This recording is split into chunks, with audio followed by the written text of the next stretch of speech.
ಜಗತ್ತಿನಾದ್ಯಂತ ಅತ್ಯಂತ ಚರ್ಚೆ ಗ್ರಾಸವಾಗಿರ್ತಕ್ಕಂಥ ವಿಷಯ straight of Hormuz.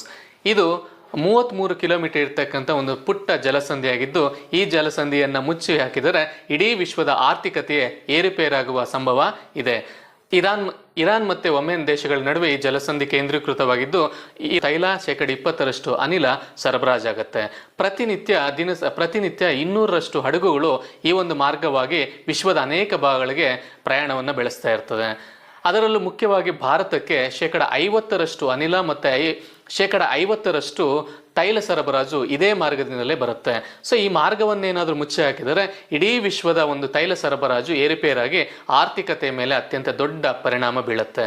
So Iran ಮತ್ತು ಅಮೆರಿಕ ಯುದ್ಧದಲ್ಲಿ ಇರಾನ್ ತನ್ನ ಪ್ರಮುಖ ಆಯುಧವನ್ನಾಗಿ ಹಾರ್ಮೋಜ್ ಜಲಸಂಧಿಯನ್ನು ಬಳಕೆ ಮಾಡ್ತಾ ಇದೆ. ಜಲಸಂಧಿಯನ್ನು ಮುಚ್ಚಿ ಹಾಕಿದಾಗ ತೈಲ ಸರಬರಾಜು ಏರುಪೇರಾಗುತ್ತೆ ಮತ್ತು ಇದರ ಪ್ರಭಾವ ಅಮೆರಿಕ ಮೇಲೆ ಬೀಳುತ್ತೆ ಅಂತಕ್ಕಂಥ ಒಂದು ನಂಬಿಕೆಯನ್ನ